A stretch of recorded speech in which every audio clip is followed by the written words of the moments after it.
L'Ukraine demande à la FIA d'exclure les pilotes russes des compétitions. Voilà, c'est dur. Là, c'est extrêmement dur quand même. Mazepin et Schwarzman sont concernés. La plupart des banques russes pourraient en effet être exclues de SWIFT, le système de paiement international. Il n'est pas encore certain que ça concerne Mazepin père ou Uralkali, mais étant donné la proximité de l'oligarque avec le pouvoir poutinien, le contraire serait étonnant, c'est sûr. Si Uralkali ne peut pas payer As, il ne fait nul doute que le contrat de l'équipe sera rompu, et Nikita Mazepin perdrait son baquet de pilote payant. Le pilote As pourrait de toute manière ne plus obtenir des visas nécessaires pour se rendre dans les pays organisateurs des Grands Prix, et ne plus pouvoir faire des allers-retours entre la Russie et l'Occident, puisque la plupart des pays nord-américains ou Europe ont exclu la Russie de leur espace aérien.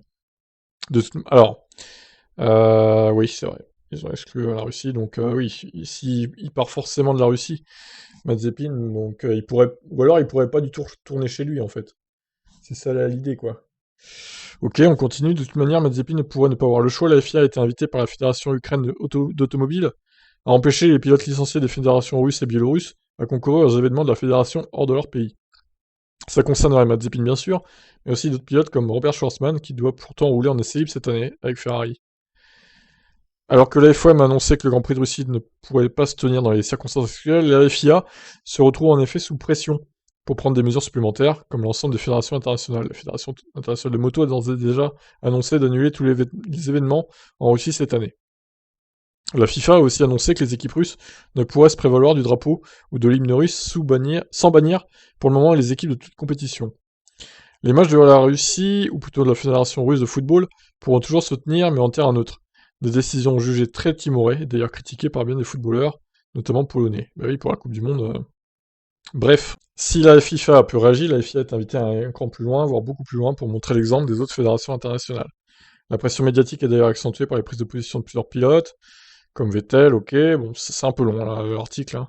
Allons au bout du sujet, quoi. Hein.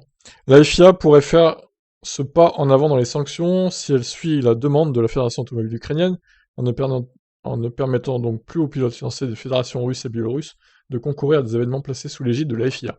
Mazepin a une licence de pilote obtenue en lien avec la Fédération automobile de Russie. Le pilote As doit déjà courir sous drapeau neutre suite aux sanctions du tribunal arbitral du sport concernant les pratiques de dopage en Russie, mais peut encore courir. Ce ne sera plus le cas avec ces nouvelles sanctions demandées par la Fédération ukrainienne. Cette dernière demande aussi à ce que la Russie et la Biélorussie soient formellement exclues de toute organisation d'événements FIA, et qu'elle n'ait plus la possibilité d'employer leurs drapeaux et symboles étatiques. Elle exige enfin l'expulsion des Russes et Biélorusses de la FIA, y compris de ses commissions. Que va faire la FIA? Mohamed Bensulayem a déjà écrit à la Fédération ukrainienne pour offrir son plein soutien et celui de la FIA, est-ce un indice?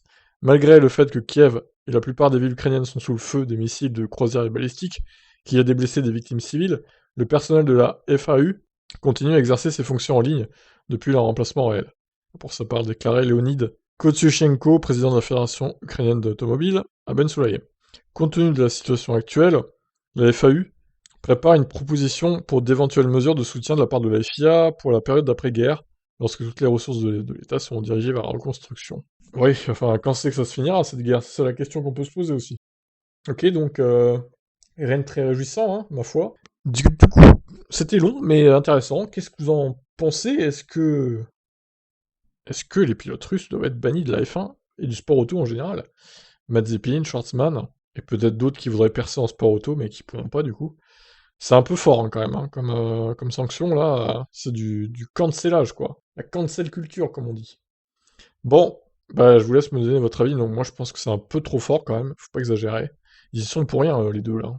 Ce serait dommage qu'ils payent les pots cassés de leur gouvernement de merde. Bon, c'est mon avis. Qu'est-ce que vous en pensez vous? Ciao.